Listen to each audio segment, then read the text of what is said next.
Okay, Arif Hussain നോക്കൂ, ഈ നമ്മുടെ അനിൽ വിളയിൽ പറഞ്ഞതിനോട് അനുബന്ധിച്ച് ചില കാര്യങ്ങൾ പറയട്ടെ. അതായത് ഈ കുട്ടിയുടെ വിഷയം, ഈ മധ്യപ്രദേശിലെ പെൺകുട്ടിയുടെ വിഷയം, മൈനറായിട്ടുള്ള പെൺകുട്ടിയുടെ വിഷയം, അത് ഞങ്ങളിങ്ങനെ വാർത്ത കൊടുക്കുന്നതിൽ അതൃപ്തിയുള്ള ചിലരൊക്കെ വിളിച്ചിരുന്നു. ഈ കുട്ടിക്ക് പരിരക്ഷ ഉറപ്പുവരുത്തിയ ചിലർ കൂടി അതിൽ ഉൾപ്പെട്ടിരുന്നു. അപ്പോൾ അവർ പറഞ്ഞത് ഇവരുടെ കയ്യിൽ ഒരു പൈസ പോലും ഇല്ല എന്നാണ് പറഞ്ഞത്. അങ്ങനെയുള്ളവരെ എന്തിനാണ് നിങ്ങളിങ്ങനെ ഉപദ്രവിക്കുന്നത്? നിരന്തരം വാർത്ത കൊടുത്തും അതുപോലെ ഡിബേറ്റിലൂടെയും എന്തിനാണ് ഇവരുടെ സ്വൈര്യം കെടുത്തുന്നത്? അവർ കല്യാണം കഴിഞ്ഞു, അവരവിടെ സമാധാനപരമായി ജീവിക്കട്ടെ, എന്താണ് നിങ്ങൾക്ക് പ്രശ്നം? അതിൽ എന്നോട് ഫോണിൽ സംസാരിച്ച ഒരാൾ പറഞ്ഞത്, അങ്ങനെയാണെങ്കിൽ നിങ്ങളിങ്ങനെ ഉപദ്രവിക്കുകയാണെങ്കിൽ ഒരു കാര്യം ചെയ്യാം, ആ പെൺകുട്ടിയെയും അതുപോലെ ഭർത്താവിനെയും അനിൽ വിളയിലിൻ്റെ വീട്ടിലേക്ക് പറഞ്ഞ് വിടാം, അദ്ദേഹം സംരക്ഷിക്കട്ടെ. അങ്ങനെയായിരുന്നു പരാമർശം. പക്ഷെ നോക്കൂ, ഇന്നലെ ഹൈക്കോടതിയിൽ ഫർമാന് വേണ്ടി ഹാജരായത് സംസ്ഥാന സർക്കാരിൻ്റെ മുൻ അഡ്വക്കേറ്റ് ജനറലാണ്. നേരത്തെ ഇവിടെ സംസാരിച്ച ജലീൽ പുനലൂർ പറഞ്ഞത് ഒരു അജണ്ടയുണ്ട്. ഞാൻ പറഞ്ഞ അജണ്ടയുണ്ട്. ആ അജണ്ട ഇതാണ്: കേരളത്തിലെ ഇടതുപക്ഷത്തിനുള്ള ഒരു അജണ്ടയുണ്ടല്ലോ. ഇവിടെ എന്തു നടക്കും, ഇവിടെ പിന്നെ ഏത് മതവിഭാഗത്തിൽപ്പെട്ട ആളുകൾ വന്നു കഴിഞ്ഞാലും ഞങ്ങൾ സംരക്ഷിക്കും, അവരുടെ കല്യാണം കഴിച്ചു കൊടുക്കും, അതൊക്കെയാണ് നമ്മുടെ അജണ്ട. ഞാൻ പറഞ്ഞു അതാണ് അജണ്ട. പക്ഷെ അതിനപ്പുറത്തേക്ക് മറ്റൊരു അജണ്ടയുണ്ട് എന്നാണ് അദ്ദേഹം പറഞ്ഞു വെച്ചത്. അതായത് ലവ് ജിഹാദിൻ്റെ ആ ഒരു ഒരു ഒരു ഒരു ഒരു ശ്രേണിയിൽ പെടുത്തി നിങ്ങളതിനെ വല്ലാത്ത വാർത്താ പ്രാധാന്യം കൊടുക്കുന്നു, നിങ്ങൾ വേട്ടയാടുന്നു എന്ന ഒരു പരോക്ഷമായിട്ടുള്ള ഒരു പ്രതികരണം ആണ്, പരാമർശമാണ് അദ്ദേഹത്തിൻ്റെ ഭാഗത്തു നിന്ന് ഉണ്ടായത്. പക്ഷേ ഇപ്പോൾ ഈ രീതിയിൽ കേസ് കൈകാര്യം ചെയ്യുന്നത്, നേരത്തെ അനിൽ വിളയെ ചൂണ്ടിക്കാണിച്ചത്, വലിയ ഫീസ് വാങ്ങുന്ന ഒരു വക്കീലാണ്. ഫർമാൻ്റെ കയ്യിൽ ഒരു നയാ പൈസ ഇല്ല എന്ന് പറഞ്ഞ ഫർമാന് വേണ്ടി എന്തിനാണ് ഈ ഗോപാലകൃഷ്ണൻ കുറുപ്പ് ഹാജരായത്? അപ്പോൾ സ്വാഭാവികമായിട്ടും നമുക്കൊക്കെയുള്ള സംശയങ്ങൾ ബലപ്പെടുകയല്ലേ? ഏതായാലും ഞാൻ ആദ്യം ചോദിക്കുന്നത്, ഇവിടെ ഇപ്പോൾ ഇത് ചർച്ച ഇപ്പോൾ പറഞ്ഞതിൻ്റെ ഒരു രത്ന ചുരുക്കമായിട്ട് ഞാൻ തിരിച്ചൊരു ചോദ്യം വരുന്നത് ഇതാണ്. അതായത് ഈ കേസ് ചർച്ചാ വിഷയമാകുന്നത് എന്തിൻ്റെ അടിസ്ഥാനത്തിലാണെന്നുള്ളതാണ് ഇവിടുത്തെ പ്രധാന ചോദ്യം. ഇത് ഒരു ചൈൽഡ് മാരേജ്, ഇത് പോക്സോ ഇൻവോൾവ് ആയിട്ടുള്ള ഒരു വിഷയമായതിൻ്റെ പേരിലാണോ എന്നതാണ് ഒന്നാമത്തെ ചോദ്യം. ആണ് എന്നുണ്ടെങ്കിൽ മാത്രമാണ് എനിക്കും ഇതിനകത്ത് ചർച്ച ചെയ്യാൻ താല്പര്യമുള്ളൂ. അതല്ലാതെ ഞങ്ങൾ ഉദ്ദേശിച്ച കാര്യം അത് തന്നെയാണ്, ഇതൊരു ശിശു വിവാഹമാണെന്ന് തന്നെയാണ്, അല്ലാതെ ലവ് ജിഹാദ് പറഞ്ഞിട്ടില്ല. ജലീൽ പുല്ലൂർ ആദ്യം ചില പറഞ്ഞതുകൊണ്ട് മറുപടി പറഞ്ഞില്ല. ശരി, അപ്പോൾ സമ്മതിക്കുന്നില്ല.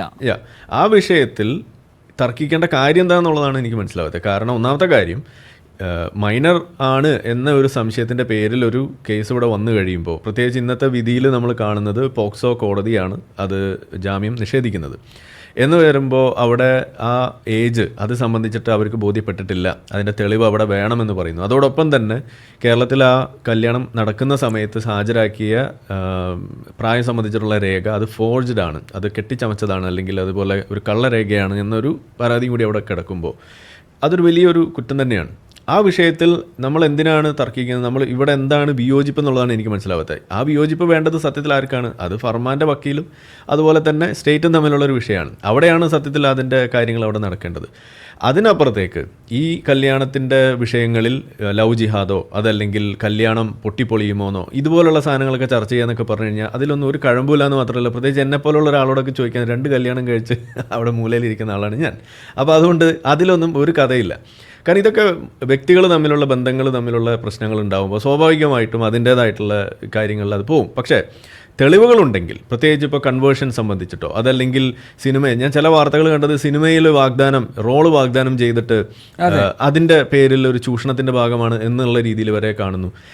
അങ്ങനെയുള്ള കാര്യങ്ങളൊക്കെ പോകുമ്പോൾ അത് വേറെ കേസാണ്. അത് ചീറ്റിംഗ് ആയിട്ടും മറ്റു പല കാര്യങ്ങളായിട്ട് അത് വേറെ തന്നെ ഒരു വിഷയമായിട്ട് പോകേണ്ട കാര്യങ്ങളാണ്. ഇവിടെ ഇതിലെ പ്രധാന പ്രശ്നം, ഇപ്പോൾ എനിക്ക് ഇതിനകത്തുള്ള താല്പര്യം എന്ന് പറയുന്നത് ഇതൊരു പോക്സോ ഇഷ്യൂ ആയതുകൊണ്ട് തന്നെയാണ്. അതല്ലാതെ ഇതിനപ്പുറത്തേക്ക് ഒരു വിഷയത്തിലേക്കും ചർച്ചയ്ക്കോ അതല്ലെങ്കിൽ അതിൻ്റെ മെറിറ്റ്സ് പരിശോധിക്കാനോ അതിൽ ചർച്ച ചെയ്യാനോ അതൊരു പാഴ്വേലയാണ് എന്നതാണ് എൻ്റെ ഒരു കാഴ്ചപ്പാട്. അതാണ് ഒന്നാമത്തെ കാര്യം. ഇനി ഇതിൽ തമാശയാണെങ്കിൽ നമ്മൾ പറയുന്ന ഒരു കാര്യം, നമ്മുടെ നാട്ടിലെ ചില കോടതി വിധികൾ നിലനിൽക്കുന്നത് പരിശോധിച്ചാൽ മനസ്സിലാവും. ഇത് ഇത്രയും കോംപ്ലിക്കേറ്റഡ് ആവാനുള്ള ഒരു കാരണം തമാശയ്ക്കാണെങ്കിലും പറയുകയാണെങ്കിൽ എന്താണ് അതിൻ്റെ കാരണം? ഈ പെൺകുട്ടി ഒരു ഇസ്ലാം മതത്തിൽപ്പെട്ട കുട്ടിയല്ല, എന്നാൽ ഫർമാൻ ഒരു മുസ്ലിമാണ് എന്നുള്ളതും കൂടി വരുമ്പോഴാണ് ഈ പ്രശ്നം വരുന്നത്. സത്യത്തിൽ ഇത് രണ്ടുപേരും മുസ്ലിം ആയിരുന്നു എന്ന് വിചാരിച്ച് നോക്കിയേ. അവർ കല്യാണം കഴിച്ചതിന് ശേഷമാണ് ഈ സംഭവം പുറത്ത് വരുന്നത്. അത് വെച്ചുകൊണ്ട് ഏതെങ്കിലും വിധേന ഒരു കോടതിയിൽ വിധി വരികയാണ് എന്നുണ്ടെങ്കിൽ അവിടെ പല കോടതി വിധികൾ ഇവിടെ ഓൾറെഡി ഉണ്ടായിട്ടുണ്ട്. അതിലൊക്കെ പറയുന്നത് പ്രകാരം മുസ്ലിം പേഴ്സണൽ ലോ പ്രകാരം ഇതുപോലെ അണ്ടർ ഏജ്, അത് പ്രായപൂർത്തിയായാൽ മതി കുട്ടിക്ക്. അവിടെ 18 വയസ്സിൻ്റെ കാര്യം അവിടെ ഒരു കണക്കായിട്ട് വരുന്നില്ല. അങ്ങനെയുള്ള ആൾക്ക് ആ കല്യാണം വാലിഡാണ് എന്ന് പറയുന്ന കാഴ്ചപ്പാട് നമ്മളുടെ കോടതി വിധികളിലൂടെ തന്നെ ഇവിടെ വന്നിട്ടുള്ളത് നമുക്കറിയാം. അപ്പോൾ ഇവിടെ അവർക്ക് പറ്റിയ ഒരു അബദ്ധം അല്ലെങ്കിൽ ഒരു അമളി എന്ന് പറയുന്നത് ആ പെൺകുട്ടിയെ നേരത്തെ കൺവേർട്ട് ചെയ്തില്ല എന്നുള്ളതാണ്, അല്ലെങ്കിൽ ആ കുട്ടി മുസ്ലിം ആയില്ല എന്നുള്ളതാണ്. അപ്പോൾ അങ്ങനെ കൂടി ഉണ്ടായിരുന്നുണ്ടെങ്കിൽ ഇതൊന്നും നമുക്ക് സംസാരിക്കേണ്ട ഒരു കേസായിട്ട് മാറുക പോലുമില്ല. കാരണം ഇത് നേരെ കോടതി പറയാൻ പറ്റില്ല കൺവേർഷൻ നടന്നോ. അല്ല, അത് തെളിവില്ലാതെ നമുക്ക് പറയാൻ പറ്റില്ല. നിലവിൽ എന്തായാലും അതിന് തെളിവില്ല. ആ കുട്ടിയാണ് പറയേണ്ടത്. അതെ. അപ്പോൾ നിലവിൽ ഇപ്പോൾ അവരുടെ കേസ് ഇതുമായി ബന്ധപ്പെട്ടുള്ള TV ചർച്ചകളിൽ അവർ വരുന്നു. അവരുടെ അഭിമുഖങ്ങൾ കാണുമ്പോൾ അവർ രണ്ടുപേരും അവരുടെ ആ ഒരു രസതന്ത്രം വളരെ മികച്ചതായിട്ടാണ് നമുക്ക് കാണുന്നത്. അവർ ഭംഗിയായിട്ട് ജീവിക്കട്ടെ, അതിലൊന്നും ഒരു കുത്തിത്തിരിപ്പിൻ്റെ ഒരു സ്വരം നമ്മുടെ ഭാഗത്ത് നിന്ന് വരേണ്ട കാര്യമില്ല എന്നാണ് ഞാൻ പറയുന്നത്. അവർ ഭംഗിയായിട്ട് ജീവിക്കണേ ആവട്ടെ. പക്ഷേ പ്രൊവൈഡഡ് അത് ചൈൽഡ് മാരേജ് അല്ല എന്നുള്ളത് അവിടെ വരണം. ആ കുട്ടിക്ക് ആ ഏജ് കറക്റ്റാണെന്ന് തെളിയിക്കാൻ അവിടെ സാധിക്കണം. മറിച്ചാണെന്നുണ്ടെങ്കിൽ ഇതുപോലെ ഒരു സംഗതികളിൽ ഇതുപോലെ സ്റ്റേറ്റിൻ്റെ സപ്പോർട്ട് എന്നുള്ള ഒരു തോന്നലുണ്ടാക്കുന്ന രീതിയിൽ വരെ ഇവിടുത്തെ ഈ ഇടതുപക്ഷത്തിൻ്റെ പ്രധാനപ്പെട്ട നേതാക്കളൊക്കെ ഇതിന് മുഖ്യ കൂതാശ കൊടുക്കുന്ന അവസ്ഥയിലേക്ക് വരുമ്പോൾ അത് കൊടുക്കുന്ന ആ ഒരു മെസ്സേജ് എന്ന് പറയുന്നത് വളരെ റോങ് ആയിട്ടുള്ളൊരു മെസ്സേജാണ്. ഇതുപോലെയുള്ള ചൈൽഡ് ക്രിമിനൽസ്, അതല്ലെങ്കിൽ ഇതുപോലെയുള്ള ചൈൽഡ് റേപ്പിസ്റ്റുകളായിട്ടുള്ള ആളുകൾ, ഇതുപോലെയുള്ള ഇങ്ങനെയുള്ള ക്രിമിനൽ സ്വഭാവമുള്ള ആളുകൾക്കൊക്കെ ഒരു അഭയകേന്ദ്രമായിട്ട് കേരളം മാറുന്നു. അതിന് ഇതുപോലെയുള്ളൊരു പരിരക്ഷ സ്റ്റേറ്റിൻ്റെ ഭാഗത്ത് നിന്ന് കിട്ടുന്ന ഒരു അവസ്ഥയും കേരളത്തിൽ കിട്ടും എന്നുള്ളൊരു സ്വഭാവം, അല്ലെങ്കിൽ അങ്ങനെ ഒരു മെസ്സേജാണ് അത് കൊടുക്കുന്നുണ്ടെങ്കിൽ അത് വളരെ തെറ്റായിട്ടുള്ള മെസ്സേജാണ്. നോക്കൂ, അന്ന് ഈ വിഷയം ഉണ്ടായ സമയത്ത് തമ്പാനൂർ പോലീസ് വേണ്ടത്ര അവധാനതയോടെ രേഖകൾ പരിശോധിച്ചില്ല. സ്വാഭാവികമായിട്ട് ഇങ്ങനെ ഒരു പരാതി ഉയരുമ്പോൾ അച്ഛൻ പോലീസ് സ്റ്റേഷനിൽ തന്നെ ഉണ്ടായിരുന്നു. അച്ഛന് എതിർപ്പ് ഉണ്ടായിരുന്നു. അച്ഛൻ വാവിട്ട് നിലവിളിക്കുകയായിരുന്നു. ആ സമയത്തെങ്കിലും ധൃതി പിടിച്ചുള്ള ഈ കല്യാണം അത് പാടില്ല എന്ന് പോലീസ് പറയേണ്ടതല്ലേ? പോലീസ് വേണ്ട രീതിയിൽ കാര്യക്ഷമമായി ഇടപെട്ടിരുന്നെങ്കിൽ ഇതൊഴിവാക്കാമായിരുന്നു. രേഖകൾ പരിശോധിച്ച ശേഷം ഈ മാതാപിതാക്കളെയൊക്കെ അറിയിച്ച ശേഷം അവർക്ക് പൂർണ്ണ സമ്മതമാണോ എന്നൊക്കെ അറിഞ്ഞ ശേഷം ഇതിലേക്ക് കടന്നാൽ പോരായിരുന്നു, വിവാഹത്തിലേക്ക് കടന്നാൽ പോരായിരുന്നു. അന്ന് എന്തുകൊണ്ടാണ് ഹേസ്റ്റി ആയിട്ട് അങ്ങനെ ഒരു വിവാഹം നടന്നത്? അവിടെ ഈ സർക്കാരും അതുപോലെ പാർട്ടിയും ഒക്കെ സംരക്ഷണം നൽകി. മാത്രമല്ല തെരഞ്ഞെടുപ്പിന് മുമ്പുള്ള ഒരു സമയമായിരുന്നല്ലോ. മതേതര വിവാഹത്തെ ഞങ്ങളിതാ പ്രോത്സാഹിപ്പിക്കുന്നു. അന്ന് പറഞ്ഞതാണ് ഇങ്ങനെയുള്ളവർക്ക് കേരളത്തിലോട്ട് വരാം, ഞങ്ങൾ കൂടെ ഉണ്ട് എന്നാണ് പറഞ്ഞത്. അതെ, അതിലെ കാര്യം വളരെ കൃത്യമാണ്. അതായത് ഞാൻ ആ സംഗതി അങ്ങനെയല്ല കാണുന്നത്. അതായത് 2 പ്രായപൂർത്തിയായിട്ടുള്ള വ്യക്തികൾ അവർക്ക് കല്യാണം കഴിക്കണമെന്ന് അവർ സ്വയം തീരുമാനം എടുത്തുകൊണ്ട് അതിലേക്ക് മുന്നോട്ട് വരുമ്പോൾ അത് ആരെതിർത്താലും അത് നടക്കണമെന്ന് തന്നെയാണ് ഞാൻ പറയാം. അങ്ങനെ ഒരു പ്രായത്തിൻ്റെ ഒരു പ്രശ്നമേ അവിടെ ഇല്ല എന്നുണ്ടെങ്കിൽ രേഖകളൊക്കെ ഓക്കെയാണ്, സ്വാഭാവികമായിട്ടും അവർ ഹാജരാക്കിയ രേഖ പ്രകാരം രേഖകൾ പരിശോധിക്കേണ്ടതല്ലേ? അതെ, ഓതന്റിസിറ്റി ആധികാരികത ഉറപ്പുവരുത്തണ്ടേ? അത് ആരാണ് ഉറപ്പുവരുത്തേണ്ടത്? അതാണല്ലോ അവിടുത്തെ ചോദ്യം.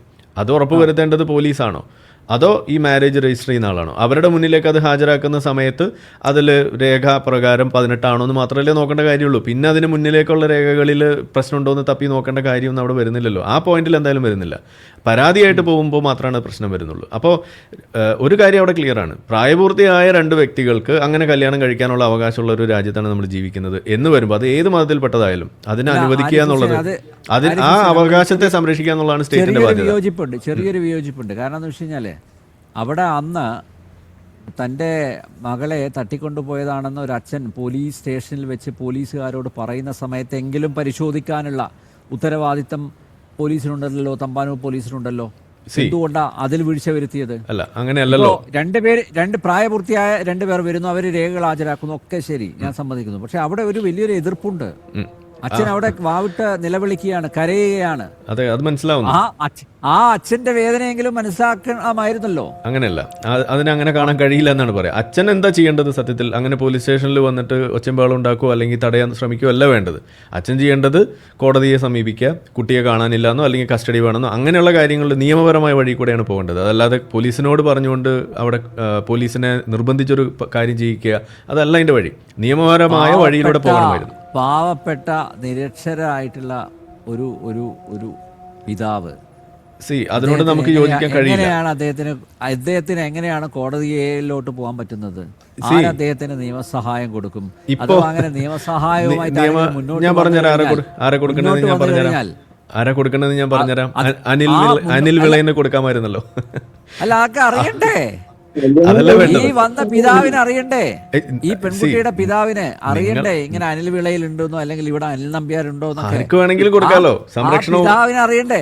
അതാ പറഞ്ഞേ, ഈ പ്രശ്നം വന്നപ്പോ ഇവർക്ക് സംരക്ഷണം കൊടുക്കണം, വിവാഹം നടപ്പിലാക്കണം. ഞാനതാ പറഞ്ഞേ, ഞാൻ അവരുടെ മതം ഞാൻ പരിഗണിക്കുന്നേയില്ല. രണ്ട് വ്യക്തികൾ എന്ന നിലയ്ക്ക് പ്രായപൂർത്തിയായിട്ടുള്ള രണ്ടാളുകളാണ് എന്നുണ്ടെങ്കിൽ അവർക്ക് അവരുടെ ഇഷ്ടപ്രകാരം വിവാഹം നടക്കാനുള്ള അവകാശം ഈ രാജ്യത്തുണ്ട്. അത് സംരക്ഷിക്കുക എന്നുള്ളതാണ് രാജ്യത്തിൻ്റെ ഇവിടുത്തെ സംവിധാനങ്ങളുടെ ഈ സ്റ്റേറ്റിൻ്റെ അവകാശം അല്ലെങ്കിൽ അവരുടെ ബാധ്യത, ഉത്തരവാദിത്തം എന്ന് പറയുന്നത്. അതാണ് അവിടെ നടക്കുന്നത്. അതിനോടൊപ്പം അവർ നിൽക്കുന്നു. കഴിഞ്ഞാലും കല്യാണം ആവാമല്ലോ. അങ്ങനെ നീട്ടിവെക്കേണ്ട കാര്യം എന്താണെന്ന് നമ്മൾ ചോദിക്കുന്നത്. അങ്ങനെയല്ല. ആർക്കായിരുന്നു ഈ തിരക്ക്? അപ്പൊ ഇത് മുൻകൂട്ടി തയ്യാറാക്കിയ ഒരു തിരക്കഥ അനുസരിച്ചാണ് അന്ന് വിവാഹം നടത്തിയത്. അല്ലാതെ CPM സംസ്ഥാന സെക്രട്ടറി അവിടെ അരുമാനൂരിൽ ഒരു കല്യാണം നടക്കുന്നുണ്ട്, അതാ നമുക്ക് പോയി കളയാം, അങ്ങനെ ഒരു തീരുമാനം എടുക്കുമോ? അന്നത്തെ മന്ത്രിയായിരുന്ന ശിവൻകുട്ടി അങ്ങനെ ഓടി വരുമായിരുന്നു, അല്ലെങ്കിൽ രാജ്യസഭ MP പിന്നെ റഹീം ഓടി വരുമായിരുന്നു. അപ്പൊ ഇത് നേരത്തെ പ്ലാൻഡ് ആയിട്ടുള്ള ഒരു മൂവ് ആയിരുന്നു. ഞാൻ പറഞ്ഞുതരാം. അതായത് ഇത് നമ്മൾ രണ്ടും കൂടി പെട്ടെന്ന് ആകസ്മികമായി സംഭവിച്ചതല്ല. ഇത് രണ്ടും കൂടി നമ്മൾ കൂട്ടിക്കുഴയ്ക്കുകയാണ്. അതാണ് ഞാൻ പറയാം. ഇത് രണ്ടായിട്ട് നമ്മൾ കാണണം. ഓക്കെ, ആ സമയത്ത് ആ വിവാഹം കഴിക്കുന്ന സമയത്ത് രണ്ട് പ്രായപൂർത്തിയായ വ്യക്തികൾ കല്യാണം കഴിക്കുന്നു എന്ന പ്രിവ്യൂവിൽ തന്നെ അതിനെ നമുക്ക് കാണാൻ കഴിയുള്ളൂ. അങ്ങനെ കണ്ടാലേ ഈ കാര്യം മനസ്സിലാവുള്ളൂ എന്നാണ് എൻ്റെ അഭിപ്രായം. അത് ഞാൻ പറയണല്ലോ, കാരണം ഞാനും ഒരു വ്യക്തിയാണ്. നമുക്കും അങ്ങനെ ഒരു സാഹചര്യം വന്നാൽ ഇതേ നിയമം, ഇതേ സംരക്ഷണം, ഇതേ പ്രൊസീജിയറിലൂടെ തന്നെ പോകേണ്ട വ്യക്തിയാണ് ഞാനും നിങ്ങളൊക്കെ. ആ സംവിധാനത്തെ നമുക്ക് തകർക്കാൻ കഴിയില്ല. അതിനെ തകർക്കുകയോ അതല്ലെങ്കിൽ അവിടെ മാതാപിതാക്കളുടെ അല്ലെങ്കിൽ വളർത്തിയ ആളുകളുടെ വേദന എന്നൊക്കെ പറഞ്ഞുകൊണ്ടുള്ള സാധാരണ മാനിപ്പുലേറ്റീവ് ആയിട്ടുള്ള അത്തരം ടോക്സിക് ആയിട്ടുള്ള കാര്യങ്ങളെ നമ്മളിവിടെ ഉയർത്തി വെക്കാൻ വേണ്ടിയിട്ട് നമ്മൾ മുന്നോട്ട് വന്നാൽ ഇത് ഓണർ കില്ലിംഗ് വളരെയുള്ള സാധനത്തിലേക്കാണ് അത് പോവുക. നമ്മൾ പറയാറുണ്ട് ദുരഭിമാന കൊല എന്നൊക്കെ പറയുന്നത്. ഇവിടെ നമ്മൾ മനസമാധാനം കാണേണ്ടത് ഇതിൽ അങ്ങനെ ഒരു സാധനം നടന്നില്ലല്ലോ എന്നുള്ളതാണ് ഇതിനകത്ത് നമ്മൾ കാണേണ്ടത്. കാരണം സത്യത്തിൽ ഈ ഇന്ത്യയിൽ തന്നെ നടക്കുന്ന ഒരു സാധനമാണ് ഈ ദുരഭിമാന കൊല എന്ന് പറയുന്നത്. ഇതുപോലുള്ള കാര്യം ചെയ്തു എന്നതിൻ്റെ പേരിൽ സ്വന്തം അച്ഛനോ അതല്ലെങ്കിൽ ആങ്ങളമാരോ വന്ന് കൊന്നു തള്ളുന്ന അവസ്ഥ വരെ ഇവിടെ ഉണ്ട്. അപ്പോൾ അതൊന്നും ഇവിടെ നടന്നിട്ടില്ല. അപ്പോൾ അതിനെ തടയേണ്ട ബാധ്യതയാണ് സത്യത്തിൽ ഇവിടുത്തെ സ്റ്റേറ്റിനുള്ളത്. അപ്പോൾ രണ്ട് വ്യക്തികൾ, പ്രായപൂർത്തിയായ ആളുകൾ ഒരു തീരുമാനമെടുത്താൽ അതിനോടൊപ്പം നിൽക്കുക, അതിനെ നടപ്പിലാക്കുക, അതിനെ സംരക്ഷിക്കുക എന്നുള്ളതാണ് ഇവിടുത്തെ ഒന്നാമത്തെ ബാധ്യത. രണ്ടാമത്തെ കാര്യമാണ് ഇതിലെ ഏജ് എന്ന് പറയുന്ന കൺസേൺ. അത് ഇന്നിപ്പോൾ അതിൻ്റെ കൃത്യമായ നടപടി വഴികളിലൂടെ അല്ലേ പോകുന്നത്, നമ്മൾ അതിനോടൊപ്പമല്ലേ നിൽക്കുന്നത്. അതിനെ തെളിയിക്കേണ്ട ബാധ്യത ആർക്കാണ്? അതും സ്റ്റേറ്റിന് തന്നെയാണ്. രണ്ടും സ്റ്റേറ്റിൻ്റെ ഉത്തരവാദിത്തമാണ്.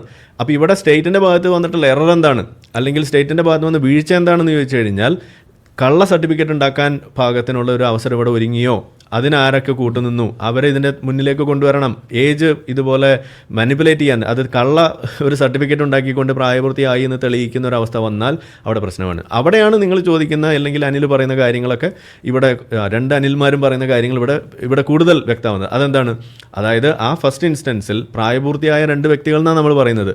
അവിടെ പ്രായപൂർത്തിയായിട്ടില്ല എന്ന് വരുന്ന അവസ്ഥ വന്നാൽ അവിടെ നമുക്ക് ഈ പറയുന്ന സാധനം, അപ്പോൾ അവിടെ പ്രായപൂർത്തിയായി എന്ന് സ്റ്റേറ്റിനെ തെറ്റിദ്ധരിപ്പിച്ചു എന്നതിൻ്റെ പേരിൽ ഇവർക്കെതിരെ നടപടികൾ വീണ്ടും വരണം. അവിടെയാണ് ഇതിൻ്റെ കാര്യം. അപ്പോൾ ഇത് രണ്ടായിട്ട് മാറണം. അപ്പോൾ ഇവിടെ തുല്യമായ രണ്ട് തരത്തിലുള്ള വീഴ്ചകളാണ് ഇവിടെ സംഭവിക്കുന്നത്. ഒന്ന്, സ്റ്റേറ്റിൻ്റെ ഭാഗത്തുനിന്നുള്ള ഒരു വീഴ്ച എന്ന് പറയുന്നത് കള്ള സർട്ടിഫിക്കറ്റുകൾ ഉണ്ടാകാൻ പാകത്തിനുള്ളൊരു പ്രവണത ഇവിടെ ഉണ്ടായി, അല്ലെങ്കിൽ അതിനൊരു സാഹചര്യം ഇവിടെ ഒരുങ്ങി എന്നുള്ളത്. രണ്ട്, ഈ പറയുന്ന ഫർമാനും ഈ കുട്ടിയോ അതല്ലെങ്കിൽ അവരുടെ വേണ്ട ആളുകൾ ആരാണോ അവർ ഈ പറയുന്ന വഴികളിലൂടെ കള്ള ഏജ് പറഞ്ഞുകൊണ്ട് ഈ പറയുന്ന പണിക്ക് നിന്നോ, ഇത് തെളിയിക്കപ്പെട്ടാൽ മാത്രമാണ് ഇതിൻ്റെ അടുത്ത തലത്തിലേക്ക് പോകാൻ പറ്റുള്ളൂ. അല്ലാതെ നമ്മളുടെ ഈ ലവ് ജിഹാദോ അതല്ലെങ്കിൽ ഗ്രൂമിംഗ് ഗ്യാങ്ങോ ഒന്നും കൂട്ടിക്കുഴയ്ക്കുന്ന മേഖലയല്ല. കല്യാണം പൊട്ടിപ്പൊളിയുമോ എന്നുള്ളതല്ല. ആർഭാടപൂർവ്വം നടന്ന പല കല്യാണങ്ങൾ പൊളിയും. സാഹചര്യത്തിലെങ്കിലും അല്ലെങ്കിൽ ഈ വിവാദം ഉണ്ടായ ആ ഒരു പശ്ചാത്തലത്തിലെങ്കിലും ഫർമാൻ ആരാണ്, എന്താണ് അദ്ദേഹത്തിൻ്റെ പശ്ചാത്തലം, എന്താണ് ബാക്ക്ഗ്രൗണ്ട്, എന്താണ് അദ്ദേഹത്തിന്റെ ജോലി, ഇതൊക്കെ അന്വേഷിക്കേണ്ട ബാധ്യതയും സ്റ്റേറ്റിനില്ലേ? അതൊക്കെ രണ്ടാമത്തെ കാര്യം. കേരള പോലീസിനില്ലേ? അതുപോലും അന്വേഷിച്ചില്ലല്ലോ. തുടർന്ന് അവർക്ക് സംരക്ഷണം ഒരുക്കി കൊടുക്കാനായിരുന്നു പാർട്ടിയും അതുപോലെ ഈ പോലീസും ഒക്കെ തയ്യാറായത്? ഇല്ല, ഇപ്പൊ അത് നോക്കും, മധ്യപ്രദേശ് പോലീസ് ഈ ഫർമാനെയും തപ്പി ഇവിടെ വന്നു. ഇല്ല, ഫർമാൻ എവിടെയാണെന്ന് അന്വേഷിച്ച് മധ്യപ്രദേശ് പോലീസിനെ കൈമാറാനുള്ള ഒരു സഹായമെങ്കിലും, ഒരു കൈ സഹായമെങ്കിലും കേരള പോലീസ് കൊടുക്കേണ്ടതായിരുന്നില്ല. അതൊക്കെ അവർ കൊടുക്കട്ടെ. അവിടെയാണ് ഞാൻ ആവർത്തിച്ച് സ്റ്റേറ്റിന്റെ ഭാഗത്തുനിന്ന് വന്നിട്ടുള്ള എററിൽ ഏറ്റവും പ്രധാനപ്പെട്ട എറർ ചെയ്തിട്ടുണ്ട്. സ്റ്റേറ്റിന്റെ ഭാഗത്തുനിന്ന് വന്നിട്ടുള്ള എററിൽ ഏറ്റവും പ്രധാനപ്പെട്ട എറർ കള്ള സർട്ടിഫിക്കറ്റ് ഉണ്ടാകാനുള്ള സാഹചര്യം ഇവിടെ സൃഷ്ടിച്ചു എന്നുള്ളതാണ്. അതെങ്ങനെ വന്നു? ഇതാണ് അവിടുത്തെ പ്രശ്നം. ആർക്കും അങ്ങനെ ഒരു കള്ള സർട്ടിഫിക്കറ്റ് ഒക്കെ ഉണ്ടാക്കി ആർക്കും ഏജ് മാനിപ്പുലേറ്റ് ചെയ്യാമെന്നൊക്കെ വരുന്ന ഒരു സാഹചര്യം എന്ന് പറയുന്നത് അത് അത്ര ചെറിയ കാര്യമല്ല. അതാണ് ഇവിടുത്തെ ഒന്നാമത്തെ പ്രശ്നം. പിന്നെയാണ് ഈ തെറ്റിദ്ധരിപ്പിക്കാനുള്ള സാഹചര്യം എന്ന് പറയുന്നത്. പിന്നെ ഈ കല്യാണം കഴിക്കുന്ന ആളുകളുടെ ബാക്ക്ഗ്രൗണ്ടൊക്കെ ചെക്ക് ചെയ്യാന്നൊക്കെ പറയും. സാധാരണ അത് കല്യാണം നടത്തുന്ന ആളുകൾ ചെയ്യുന്ന പണിയാണ്. ഇനി അതും സ്റ്റേറ്റ് ചെയ്യണം എന്നാണോ പറയുന്നത്? അതിനോടൊന്നും നമുക്ക് യോജിപ്പില്ല. അത് അവർ ആലോചിക്കേണ്ട. അല്ലെങ്കിൽ ആ കല്യാണം തിരിച്ചൊരു കാര്യം ചോദിച്ചോട്ടെ. ഇപ്പോൾ ഈ 2 പേര്, താങ്കൾ പറയുന്ന പോലെ പ്രായപൂർത്തിയായ 2 പേര്, അവർക്ക് വിവാഹം കഴിക്കുന്നു, ആരെങ്കിലുമൊക്കെ തടസ്സം ഉണ്ടാക്കുന്നു, നേരെ പോലീസ് സ്റ്റേഷനിൽ പോയി കഴിഞ്ഞാൽ അവർ അതിനുള്ള സുഗമമായ പരാതി കൊടുക്കണം. ഞങ്ങൾ 2 പേര് 2 പ്രായപൂർത്തിയായ, ഇപ്പോൾ അതൊരു നല്ല ചോദ്യമാണ്. ഇതുപോലെ പ്രശ്നങ്ങൾ നേരിടുന്ന ആളുകളുണ്ട്. അതായത് പല കാരണങ്ങൾ കൊണ്ട് ജാതി മാറിക്കൊണ്ട് കല്യാണം കഴിക്കുന്നു, മതം മാറിക്കൊണ്ട് ഇതുപോലെ അതായത് അവർക്ക് മതം മാറാൻ വേണ്ടിയിട്ടല്ല, 2 മതത്തിൽപ്പെട്ടുള്ള ആളുകൾ കല്യാണം കഴിക്കാൻ തീരുമാനിക്കുന്നു, ഉയർന്ന ജാതിയും താഴ്ന്ന ജാതിയും തമ്മിൽ കല്യാണം കഴിക്കാൻ തീരുമാനിക്കുന്നു. അങ്ങനെ പല പല വ്യത്യാസങ്ങളിലൂടെ അല്ലെങ്കിൽ സാമ്പത്തിക വ്യത്യാസങ്ങളെല്ലാം അതിനകത്ത് വന്നുകൊണ്ട് കല്യാണം കഴിക്കാൻ തീരുമാനിക്കുന്ന ആളുകളെ വേട്ടയാടുന്ന മാതാപിതാക്കൾ, ബന്ധുക്കൾ. അങ്ങനെ വരുന്ന സമയത്ത് എന്താ അവിടെ ചെയ്യേണ്ടത്? അവർ ചെയ്യേണ്ടത്, അവർക്ക് അങ്ങനെ പ്രശ്നമുണ്ട്, ഞങ്ങൾക്ക് പ്രൊട്ടക്ഷൻ വേണം, ഞങ്ങൾക്ക് കല്യാണം കഴിച്ച് ജീവിക്കേണ്ടതാണ്, ഞങ്ങളുടെ അവകാശത്തെ സംരക്ഷിക്കണം എന്ന് പറഞ്ഞുകൊണ്ട് പോലീസിൽ കംപ്ലയിൻറ്റ് കൊടുക്കണം. ഇതല്ലേ ഇവിടെ നടക്കേണ്ടത്. അത് അവിടെ ചെയ്തു കൊടുക്കേണ്ട ബാധ്യത അപ്പോഴാണ് സ്റ്റേറ്റിന് വരുന്നത്. അത് അവിടെ എഴുതി കൊടുക്കാൻ ഒരു ചെലവില്ലല്ലോ. ഓക്കെ, എന്നാലും ഫർമാനെ ആര് രക്ഷിക്കും എന്ന ചോദ്യത്തിന് താങ്കൾ മറുപടി പറയണം. ഫർമാനെ ആര് രക്ഷിക്കും? ഇപ്പൊ പറയണ്ട, ഞാൻ കഴിഞ്ഞു വരാം. ജലീൽ പുനലൂര് ആശ്വാസത്തോടെ ഇരിക്കുകയാണ്. സാധാരണ ഇങ്ങനെയല്ല ഒരു പ്രതികരണം ആരിഫ് ഹുസൈനിൽ നിന്ന് പ്രതീക്ഷിച്ചത് അദ്ദേഹം. അപ്പോൾ സമാധാനത്തോടെ ഇരിക്കുകയാണ്. നമ്മൾ കാര്യങ്ങളുള്ളത് നമ്മൾ പറയും. അല്ല, ജലീൽ പുനലൂരിന്റെ 2ാം ഘട്ട സ്റ്റേറ്റ്മെന്റിന് ശേഷം താങ്കൾ എന്ത് പറയും നമുക്ക് നോക്കാം. ഓക്കെ, തിരികെ എത്താം ഇടവേളയ്ക്ക് ശേഷം. ഈ പെൺകുട്ടി മുസ്ലിം ആയിരുന്നെങ്കിൽ ഇത്രയും കുഴപ്പമുണ്ടാവില്ലായിരുന്നു. 2 പേരും ഇപ്പോൾ കല്യാണം കഴിച്ച് വീട്ടിലിരിക്കണ്ടാവും. 6 വയസ്സുകാരിയോ 9 വയസ്സുകാരിയോ എത്ര വയസ്സ് വേണേലും കിട്ടാമല്ലോ. പ്രായപൂർത്തിയായെന്ന് പറഞ്ഞാൽ മതി. പ്യൂബർട്ടിയാണ് അവിടെ വരാം. അത് ഒത്തിരി കോൺട്രഡിക്ഷൻ ആയിട്ടുള്ള പല സൈറ്റ് ഡിസിഷനുകളും ഉണ്ട്. പക്ഷെ യൂണിഫോം അല്ലല്ലോ. അപ്പോൾ അത് വാദിക്കാൻ അവസരം കൂടും. അതാണ്. ഇതിലത് വരുന്നില്ല. അതെ.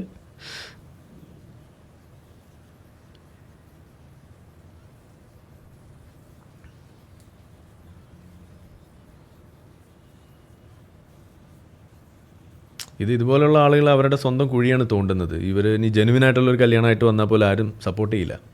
പേടിയാണ്. അതാണ് പ്രശ്നം. ഫർമാൻ കാരണം ഉണ്ടാവുന്ന പ്രശ്നം അതാണ്. യെസ്, ജലീൽ പുനലൂർ ആരിഫ് ഹുസൈനും ചൂണ്ടിക്കാണിച്ചത്, അതായത് ഇതൊരു പോക്സോ കേസാണ്.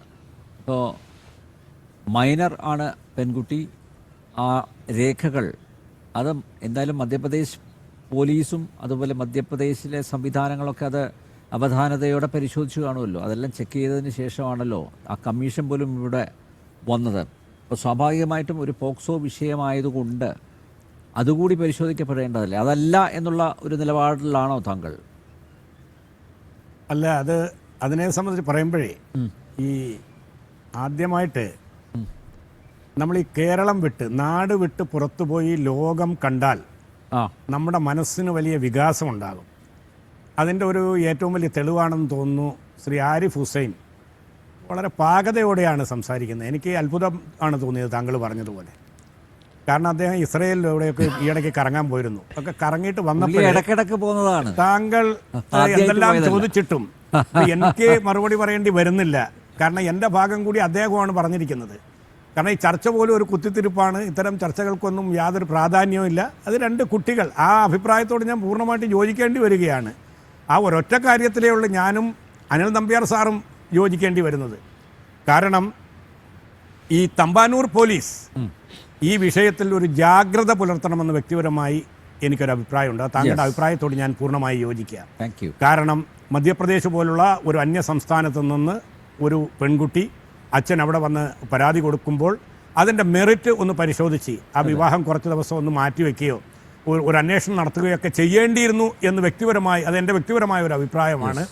അതുപോലും ആരിഫ് ഹുസൈൻ അതിനോട് യോജിക്കുന്നില്ല. അദ്ദേഹം പറയുന്നത് അത് എന്തിനാണ്, അത് പോലീസ് ചെയ്തത് ശരിയാണെന്നാണ് അദ്ദേഹം വാദിക്കുന്നത്. അത് അദ്ദേഹത്തിൻ്റെ പക്ഷമായിരിക്കാം.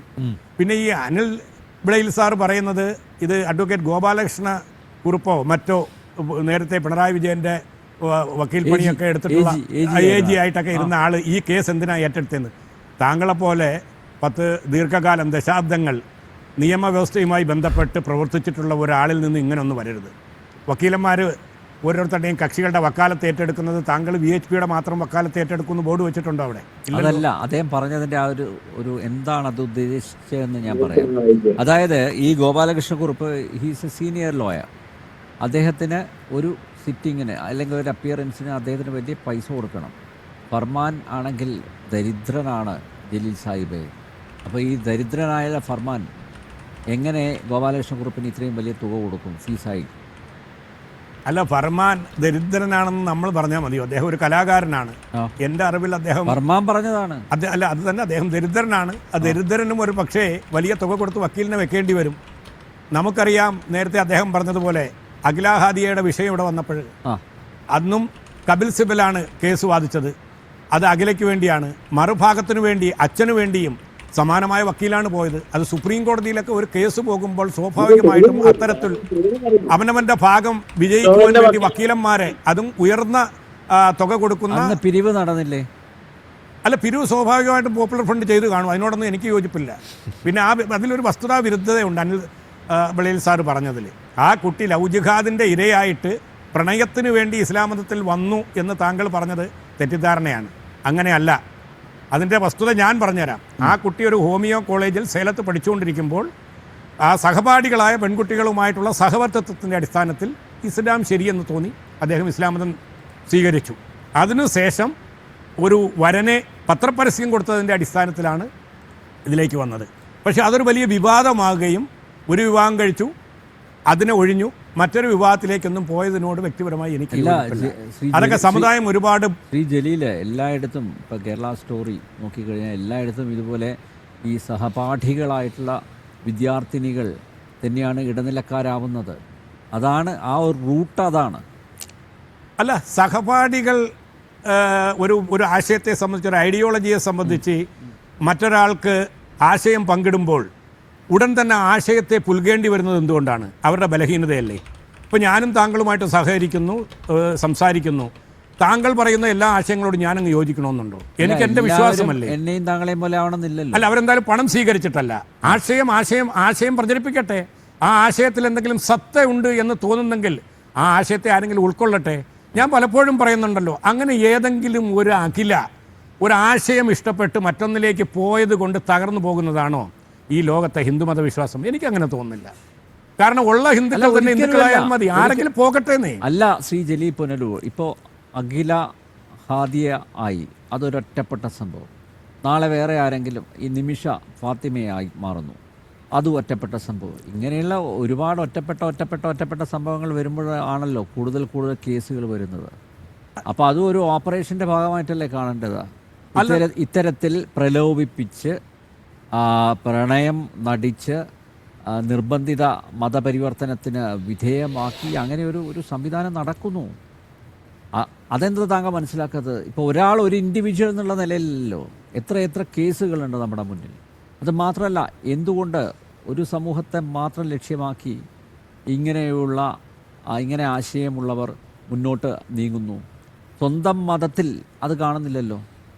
അല്ല, അത് തികച്ചും തെറ്റിദ്ധാരണ പരത്തുന്ന ഒരു അഭിപ്രായമാണ്. എനിക്കതിനോട് ഒരു നിലയ്ക്കും യോജിക്കാൻ കഴിയുന്നില്ല.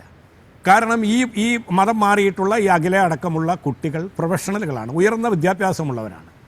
ആ ഉയർന്ന വിദ്യാഭ്യാസമുള്ള ആളുകൾ ആശയത്തിൻ്റെ പേരിൽ മാറുമ്പോൾ അവരെ എങ്ങനെയാണ് വശീകരിച്ചു കൊണ്ടുവരുന്നതെന്ന് താങ്കൾ പറയുന്നതിനോട് എനിക്ക് യോജിക്കാൻ സാധിക്കുന്നില്ല. പണ്ട് കാലത്തൊക്കെ എൻ്റെയൊക്കെ നാട്ടിൽ അരിയും ക്ഷാമമുള്ള കാലത്ത്, ദാരിദ്ര്യം കൊടികുത്തി വാങ്ങുന്ന കാലത്ത് അരിയും സാധനങ്ങളൊക്കെ കൊടുത്ത് പലരും മതം മാറിയിട്ടുണ്ട്. അപ്പം അതിനെ നമുക്ക് എതിർക്കാം. അവരെ ചൂഷണം ചെയ്യുകയാണ്. നോക്കൂ, കേരളം ഇവിടെയുള്ളവരല്ലേ ഈ വിദ്യാസമ്പന്ന, ഏറ്റവും കൂടുതൽ വിവരമുള്ളവർ എന്നൊക്കെ കേരളത്തിലുള്ളവർ. എത്ര ഈ മണി ചെയിൻ തട്ടിപ്പ് ഇവിടെ നടന്നിട്ടുണ്ട്. ഇപ്പോഴും ആ പണം എറിഞ്ഞു കൊടുക്കുകയല്ലേ? എല്ലാം അറിഞ്ഞുകൊണ്ടും, തട്ടിപ്പ് നടക്കുന്നത് അറിഞ്ഞുകൊണ്ടും സ്വന്തം കയ്യിൽ അധ്വാനിച്ചുണ്ടാക്കിയ പണം അവിടെ കൊണ്ടുപോയി ഇടുകയല്ലേ. കാരണം 10, 100 ആവും, 100, 1000 ആകും. അങ്ങനെയുള്ള ആ പ്രതീക്ഷയിൽ. അപ്പോൾ വിവരവും വിദ്യാഭ്യാസവും ഒന്നും അല്ല ഇതിൽ വിഷയം. ഇപ്പോൾ വിദ്യാസമ്പന്നരായതുകൊണ്ട് അല്ലെങ്കിൽ ഈ പ്രൊഫഷണൽ കോളേജുകളിൽ പഠിക്കുന്നതുകൊണ്ട് അവരെ അങ്ങനെ സ്വാധീനിക്കാൻ പറ്റുമോ എന്നുള്ള താങ്കളുടെ ചോദ്യത്തിനുള്ള മറുപടിയാണിത്. അല്ല, ഞാനത് പറഞ്ഞു വരുന്നത് ഇപ്പം നോക്കൂ, ഇവിടെ എൻ്റെ ഇത് നിങ്ങൾ പർവ്വതീകരിച്ച് പറഞ്ഞു തെറ്റിദ്ധാരണ പരത്തുന്നത് കൊണ്ടാണ് ഞാൻ അതിനൊരു വിശദീകരണം നൽകുന്നത്. ഇത് കേരളത്തിൻ്റെ മുക്കുമൂലകളിൽ വ്യാപകമായിട്ടുണ്ട്. ഹിന്ദു മുസ്ലിമും ആകുന്നുണ്ട്, മുസ്ലിം ഹിന്ദു ആകുന്നുണ്ട്. ഇപ്പോൾ താങ്കളുടെ പ്രദേശമായ കണ്ണൂരിൽ ഒരു 10 ഡസൻ കേസുകൾ വേണമെങ്കിൽ നാളെ ഞാൻ താങ്കൾക്ക് ഇട്ടുതരാം.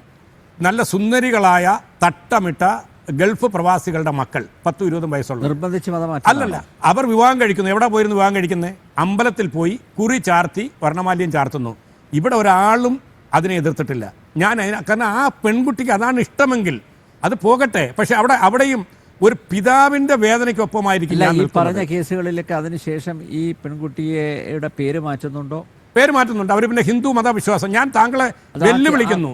എന്റെ പുനലൂരിലെ കരവാളൂർ പഞ്ചായത്തിലെ ചേറ്റുകുഴി വാർഡിൽ 1 ഡസൻ പെൺകുട്ടികൾ മദ്രസയിൽ പഠിച്ചവരാണ്, മുസ്ലിം പശ്ചാത്തലമുള്ളവരാണ്. അടുത്ത കാലം വരെയും അവർ ഇസ്ലാമിക ജീവിതം അനുസരിച്ച് നടന്നവരാണ്. കോളേജിലും മറ്റുമൊക്കെ പോയി അവർ പ്രണയിനികളായി പ്രണയം കഴിച്ചു, വിവാഹം കഴിച്ചു മറ്റു വിശ്വാസികളുമായിട്ട്. ഇപ്പൊ എത്രയോ കുട്ടികളുടെ ഞാൻ താങ്കൾക്ക് പറയാം, അവർ ഹിന്ദു മതവിശ്വാസമായിട്ട് പോകുന്നുണ്ട്. അവർ പോയതുകൊണ്ട് അവരെ പള്ളിയിൽ നിന്ന് പുറത്താക്കി. ഒരു മിനിറ്റ് ഒരു ചെറിയ ഇടവേള അനിവാര്യമായിരിക്കുന്നു. താങ്കളിലേക്ക് തന്നെ ഞാൻ തിരിച്ചു വരാം ഇടവേളയ്ക്ക് ശേഷം. യെസ്, ജലീൽ പുനലൂർ തുടരാം.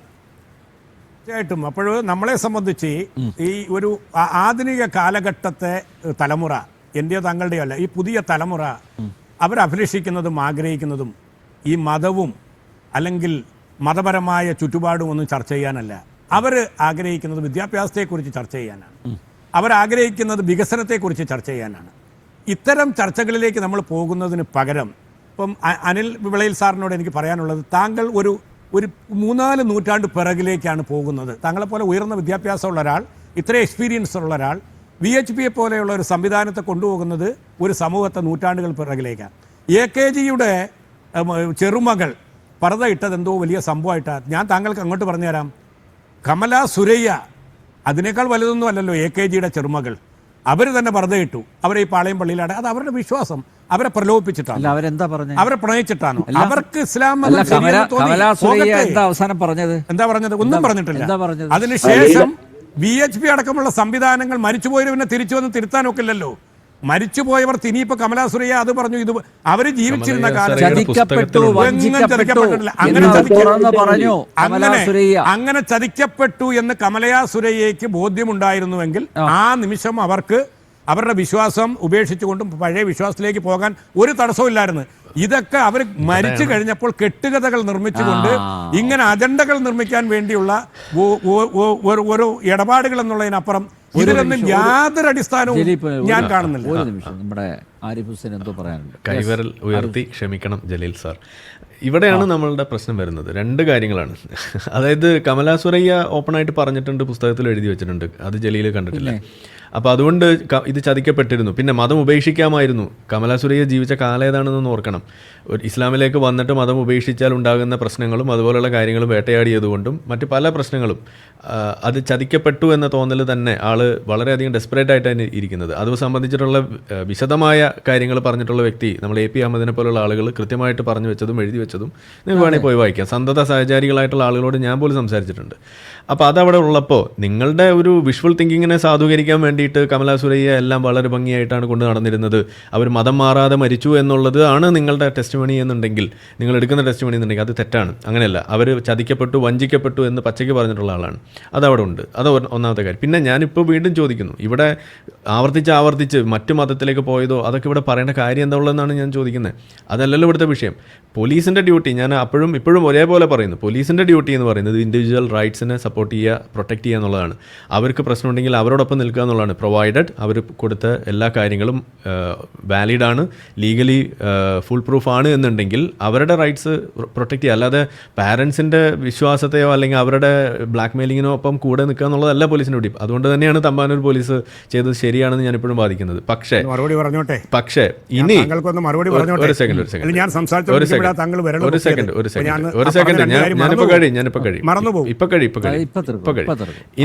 ഇനി ഇതുകൊണ്ടുണ്ടാകുന്ന പ്രശ്നം എന്താന്ന് പറഞ്ഞു കഴിഞ്ഞാൽ, ഭാവിയിൽ ഇനി ആരെങ്കിലും ഇതേപോലെ ഒരു കാര്യവുമായിട്ട് മുന്നോട്ട് വരുമ്പോൾ ഇതുപോലുള്ള ഫർമാന്മാർ ഇതുപോലെ ചെയ്തു വെച്ചത് ഇങ്ങനെ ഒരു ഫോർജ്ഡ് ഡോക്യുമെൻ്റ് വെച്ചുകൊണ്ട് അണ്ടർ ഏജ് ആയിട്ടുള്ള മാരേജാണ് ഇവിടെ നടത്തിക്കൊണ്ട് പോയത് എന്നത് തെളിയുന്ന ഒരു ഘട്ടം വന്നു കഴിഞ്ഞാൽ ഇത് വളരെ ഒരു ദൂരവ്യാപകമായൊരു പ്രശ്നം കൂടിയാണ് ഇവിടെ സൃഷ്ടിക്കുന്നത്. കാരണം ഇത് ഇത്തരത്തിലുള്ള സംവിധാനങ്ങളുടെ ആ വിശ്വാസ്യതയെ തന്നെ തകർക്കുന്ന അവസ്ഥയിലേക്കും, അതോടൊപ്പം തന്നെ ഇത് കൂടുതൽ അന്വേഷണങ്ങൾക്കൊക്കെ വിധേയമാക്കിയതിന് ശേഷമേ ഇത് ഇനി നടത്താൻ പാടുള്ളൂ എന്നൊക്കെ പറഞ്ഞുകൊണ്ട് ഭാവിയിൽ ഇതുപോലുള്ള കല്യാണങ്ങൾ തടയാൻ വേണ്ടി ഇറങ്ങിത്തിരിക്കുന്ന കുടുംബക്കാരായ ഗുണ്ടകൾക്ക് കൂടുതൽ ഒരു ആയുധം ലഭിക്കുന്ന ഒരു അവസ്ഥയും കൂടിയാണ് ഇവിടെ ഉണ്ടായി വരുന്നത്.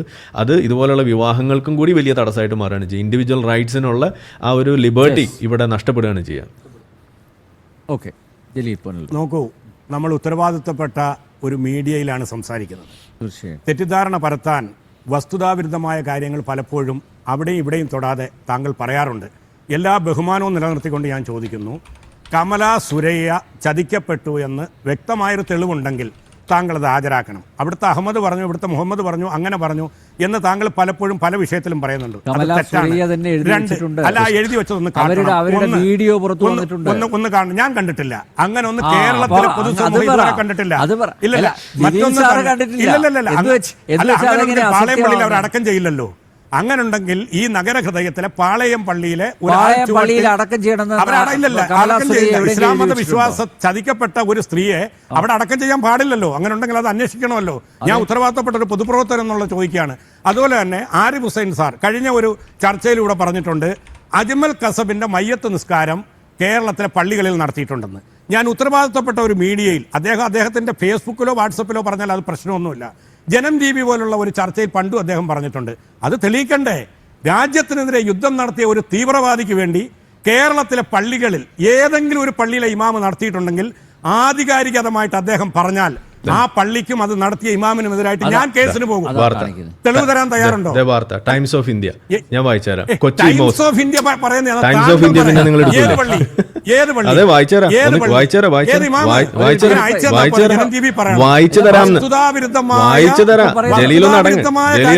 ഇപ്പോഴാണ് ജലീലായത്. ജലീലൊന്ന് അടങ്ങ്. Kochi mosque official praise for Ajmal Kasab soul gets the boot.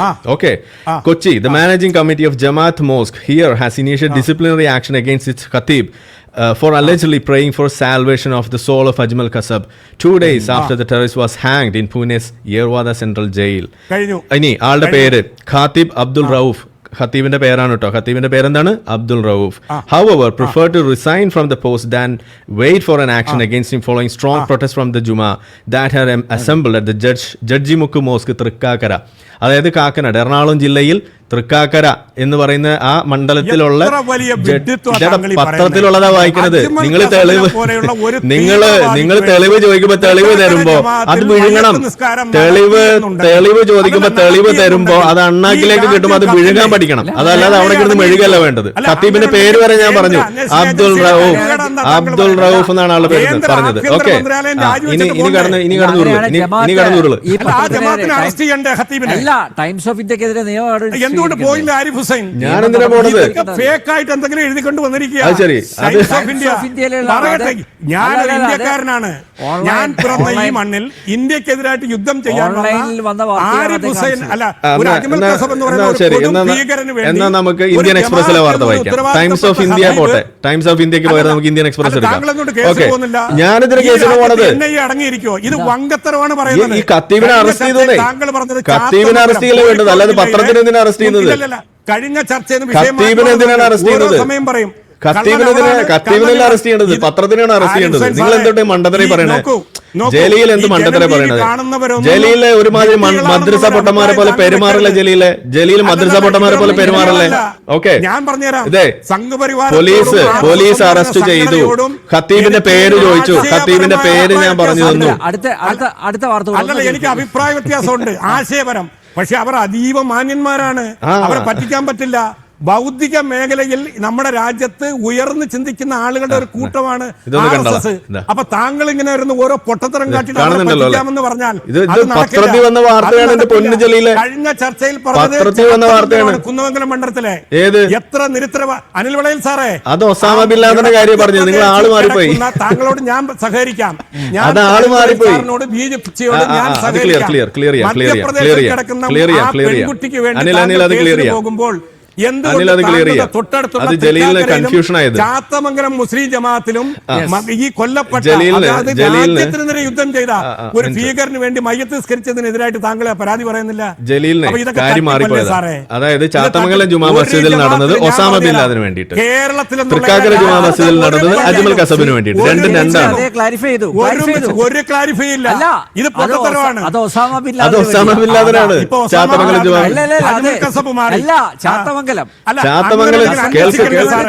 Janam T V അത് വാർത്തകളുടെ പരമ്പര സൃഷ്ടിക്കണ്ടേ? അതാ പറയുന്നത്. ഒസാമ ബിൻ ലാദന് വേണ്ടിയിട്ട് ചാത്തമംഗലം ജുമാ മസ്ജിദ്, ഇവിടെ അജ്മൽ കസബിന് വേണ്ടിയിട്ട് രണ്ടും രണ്ടാണ്. പോയി നിങ്ങളുടെ രാജ്യസ്നേഹം അവിടെ പോയി ഒട്ടത്തരം മേലാൽ ഇതുപോലെ ഇരുന്ന് പറയുന്നത് വഷളായി. അനിൽ വിളയിൽ എന്തോ പറയാനുണ്ട്? യെസ്, അനിൽ വിളേ. അല്ല, ശ്രീ ജലീൽ പുല്ലൂർ പറഞ്ഞതേ ഇദ്ദേഹത്തിന് ഏത് തീവ്രവാദിയാണെന്നുള്ളതിനെ പറ്റി ഒരു ആശങ്കയാണ്. കാരണം ലോകത്തുള്ള സകല തീവ്രവാദികൾക്ക് വേണ്ടി മയ്യത്ത് നമസ്കാരം നടക്കുന്ന ഒരു സംസ്ഥാനമായതുകൊണ്ട് തീവ്രവാദിയുടെ സാറ് പറയേ, ആധികാരികമായിട്ട് പറയേ. ഉയർന്ന നിയമത്തിനാണ്. നമ്മൾ പത്രത്തിലെ വാർത്തയാണ് വായിച്ചത്. പത്രത്തിൽ അങ്ങനെ പലതും പറയും. ഞാൻ പറയാം കമലാ സുരയ്യയെ പറ്റി പറഞ്ഞ കാര്യത്തിന് വ്യക്തത വേണം. കാരണം കേരളം കണ്ടിട്ടുള്ള ഏറ്റവും മുതിർന്ന വനിതയായിട്ടുള്ള മാധ്യമ പ്രവർത്തകയുടെ പേരായിരുന്നു ലീല മേനോൻ. ലീല മേനോന് ഈ കമലാ സുരയ്യയുമായിട്ട് ജീവിച്ചിരുന്ന കാലത്ത് നടത്തിയ ഇന്റർവ്യൂകള് ഈ അഹമ്മദ് മാസ്റ്ററൊക്കെ പറയണ്ട. ലീല മേനോൻ എഴുതിയ ലേഖനങ്ങള് ജന്മഭൂമി ദിനപത്രത്തിന്റെ സൺഡേ സപ്ലിമെന്റിൽ അച്ചടിച്ചു വന്നത് ഞാൻ വേണമെങ്കിൽ ശ്രീ ജലീൽ പുല്ലൂറിന് അയച്ചു തരാം. ആ സമയത്ത് ഇവർ ജീവിച്ചിരിപ്പുണ്ട്.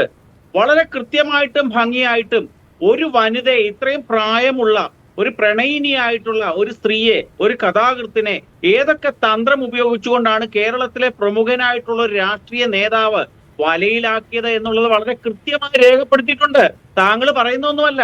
ഞാൻ ഒരു കാര്യം ശ്രീ ജലീൽ പുല്ലൂരിനോട് ചോദിച്ചട്ടെ, ഈ കേരളത്തിൽ ലവ് ജിഹാദിന്റെ ഭാഗമായിരുന്നു അതെന്ന് ഞാൻ പറയുന്നു. ഈ ലവ് ജിഹാദിന് ഇരയായിട്ടുള്ള കമലാ സുരയ്യയ്ക്ക് വേണ്ടി കേരളത്തിൽ ഒരു മുസ്ലിം പള്ളി ഉണ്ടെന്ന് താങ്കൾക്കറിയാമോ?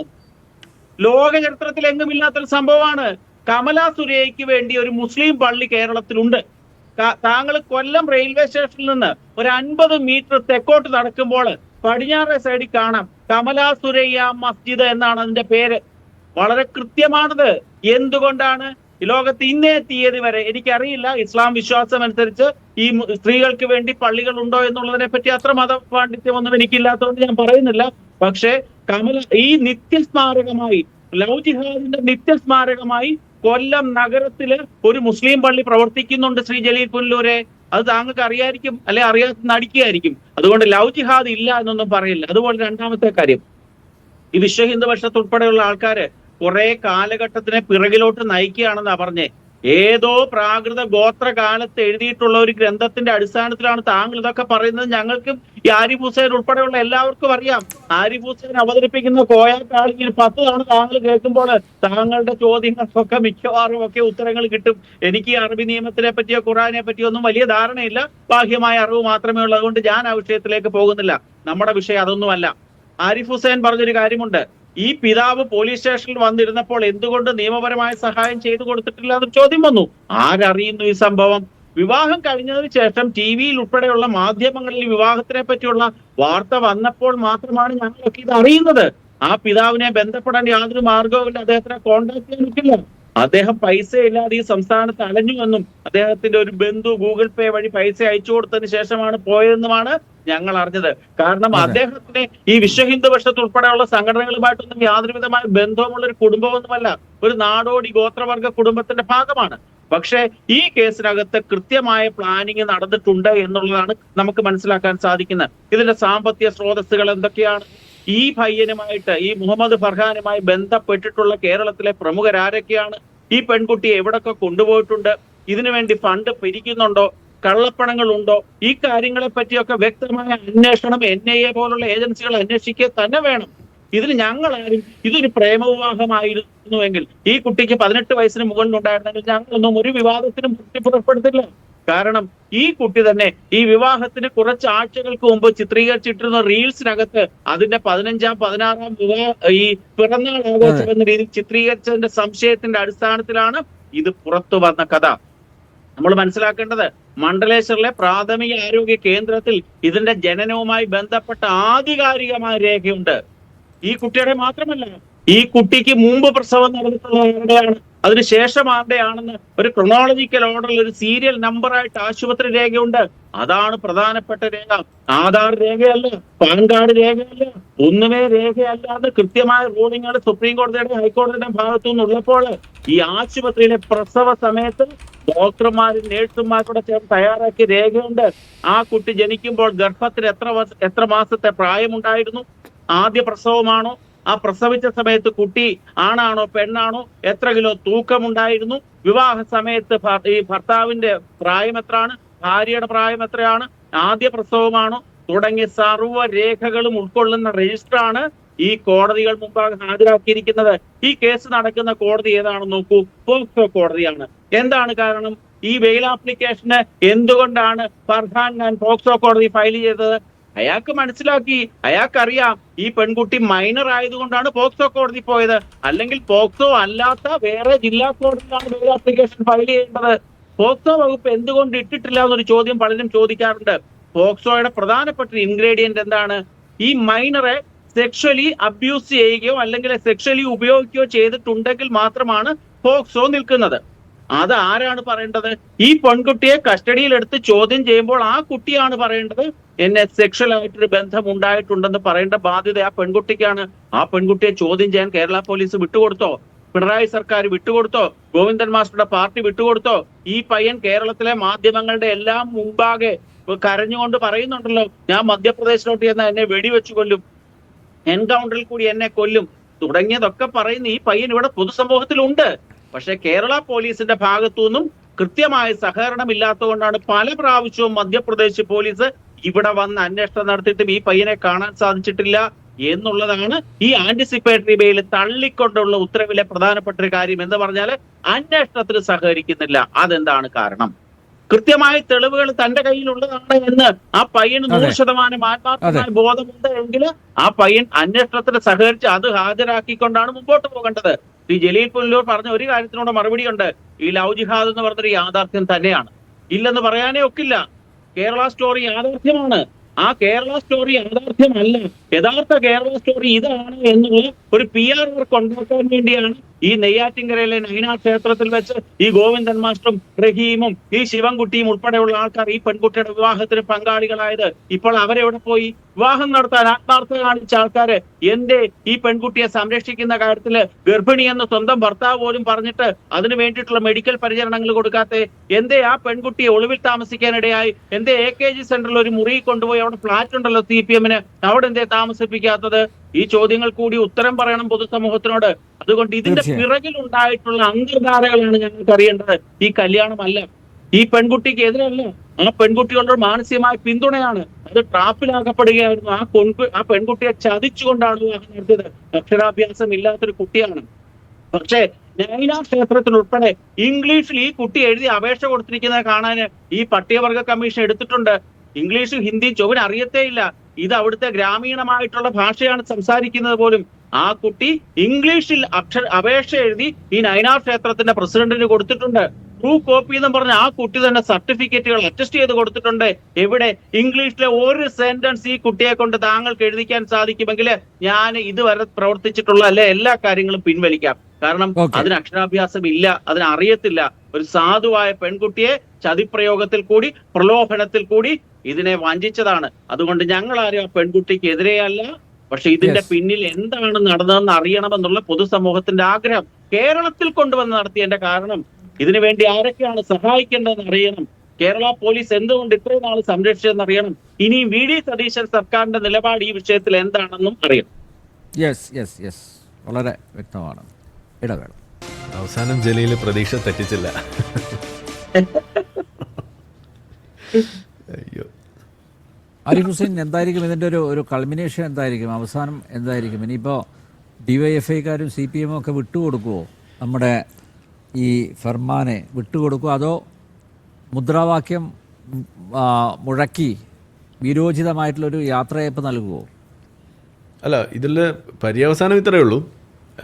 ഇതിനൊക്കെ കൂട്ടുനിന്ന് ഇടതുപക്ഷത്തിന് നല്ല അസലായിട്ട് ഊക്കി വിട്ടിരിക്കുകയാണല്ലോ ഇലക്ഷനിൽ, എന്നിട്ടും വിജയിപ്പിച്ചില്ലല്ലോ എന്ന ഒരു സംഗതി. അത് ഓൾറെഡി ആ ഒരു പരിവേദനം അത് ഇടതുപക്ഷത്തിനുണ്ട്.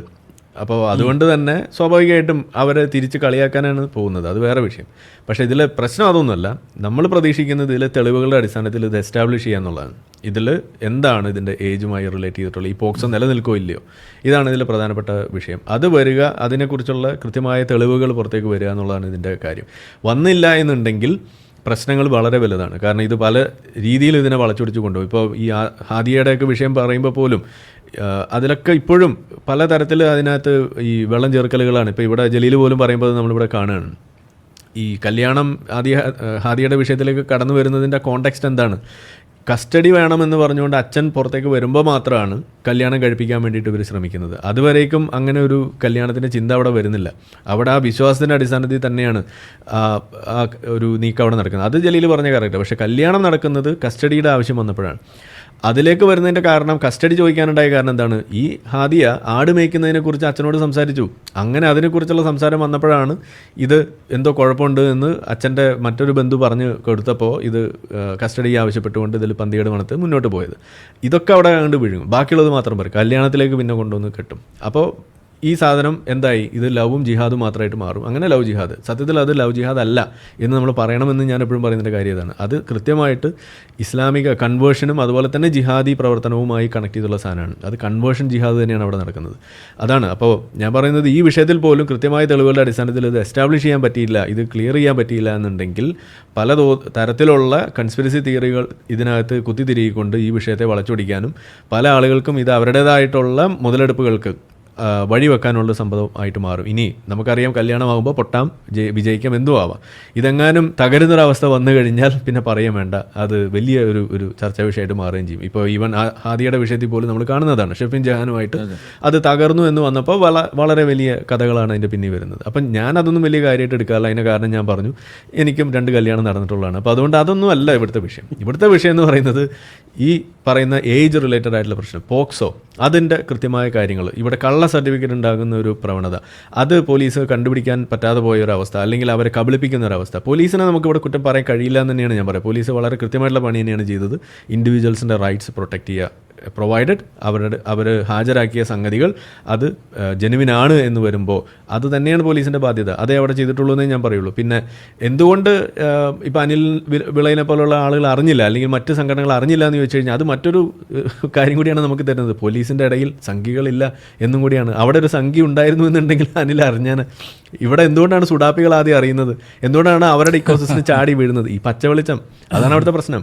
അപ്പോൾ ഈ പച്ചവെളിച്ചം വ്യാപകമാണ് എന്നും കാവ്യ വെളിച്ചം കുറവാണെന്നും കൂടിയാണ് ഇവിടെ തെളിയുന്നത്. അപ്പോൾ ഇതെല്ലാം ഇതിൻ്റെ കൊളാറ്ററലായിട്ടുള്ള സാധനങ്ങളായിട്ട് നമ്മൾ മനസ്സിലാക്കിയിട്ട് കുറച്ച് കാവ്യ വെളിച്ചം കൂടി ചേർത്ത് ഇത് ബാലൻസ് ചെയ്യണം എന്നുള്ളതാണ് ഞാൻ പറയുക. ഇത് രണ്ടും അറിയണം. ഇല്ലാന്നുണ്ടെങ്കിൽ ഇതുപോലുള്ള സംഭവങ്ങൾ ഇനിയും സംഭവിക്കും. അതാണ് ഇതിൻ്റെ തമാശയായിട്ടാണെങ്കിൽ എനിക്ക് പറഞ്ഞു വെക്കാനുള്ളത്. കാരണം ഇത് ആവർത്തിക്കുമ്പോൾ ജെനുവിനായിട്ടുള്ള മാരേജസിനെയും കൂടിയാണ് ഇത് ബാധിക്കാൻ പോകുന്നത്. അതുപോലെ തന്നെ ഈ ഓണർ കില്ലിങ് അടക്കമുള്ള സംഗതികളും ഈ പാരൻസിൻ്റെ ഈ മാനിപ്പുലേഷന് ഒരു ആയുധം കൂടി കിട്ടുന്ന അവസ്ഥയും കൂടി ആണ് ഇതിൽ സംജാതമാവുക. ഇതെല്ലാം അവസാനിക്കണം എന്നുണ്ടെങ്കിൽ ഒറ്റ കാര്യമുള്ളൂ. ആ കാര്യം എന്ന് പറയുന്നത് ഇതിൻ്റെ തെളിവുകളുടെ അടിസ്ഥാനത്തിൽ പോക്സോ ആണോ അല്ലയോ എന്നുള്ളത് ഇവിടെ തെളിയണം. പ്രൊവൈഡ് ചെയ്ത് അവർ കൊടുത്ത ആ സർട്ടിഫിക്കറ്റ് അത് ശരിയാണോ തെറ്റാണോ അത് ഇവിടെ തെളിയുക എന്നുള്ളത് തന്നെയാണ്. അതല്ലാത്ത കാലത്തോളം ഇത് വലിയ ദൂരവ്യാപകമായ പല രീതിയിലുള്ള പ്രശ്നങ്ങളായിട്ട് മാറി. ഇനിയൊരു കല്യാണം ഇതുപോലെ നടക്കുമ്പോൾ ഇവിടെ പാരൻസിനാണ് അപ്പർ ഹാൻഡ് വരിക, പോലീസുകാർ മടിക്കും. ഇങ്ങനെ പല പ്രശ്നങ്ങൾ ഇനി ഇവിടെ ഉണ്ടാവും. കല്യാണം കഴിക്കുന്ന ആളുകൾ കുടുങ്ങും. അതാണ് ഉണ്ടാവുമ്പോൾ. നമ്മളെ വീഡിയോ കണ്ടുകൊണ്ടിരിക്കുന്ന ആളുകൾ ചാനൽ സബ്സ്ക്രൈബ് ചെയ്തിട്ടില്ല എന്നുണ്ടെങ്കിൽ അത് ചെയ്ത് നമ്മളെ സപ്പോർട്ട് ചെയ്യുക. മറ്റു രീതിയിൽ സപ്പോർട്ട് ചെയ്യാൻ ആഗ്രഹിക്കുന്ന ആളുകൾക്ക് അതിൻ്റെ ഡീറ്റെയിൽസ് ഡിസ്ക്രിപ്ഷനിലുണ്ട്. നിങ്ങളുടെ ഓരോ ലൈക്കും ഷെയറും അതുപോലെ കമൻ്റ് ഇടുന്നതും ഈ വീഡിയോ അതിൻ്റെ താഴെ വരുന്ന കമൻറ്റുകൾക്ക് നിങ്ങൾ പ്രതികരിക്കുന്നതെല്ലാം തന്നെ വീഡിയോയുടെ റീച്ച് കൂടുന്നതിന് വലിയ തോതിൽ ഉപകാരപ്പെടുന്ന സംഗതിയാണ്. അപ്പോൾ അതുകൊണ്ട് അതിൽ നിങ്ങൾ ഏർപ്പെടണം എന്നും കൂടി ഞാൻ അഭ്യർത്ഥിക്കുകയാണ്. മറ്റുള്ള രീതിയിലുള്ള സപ്പോർട്ട് തുടർന്നും നിങ്ങളുടെ ഭാഗത്തുനിന്നുണ്ടാവും എന്ന് പ്രതീക്ഷിക്കുന്നു.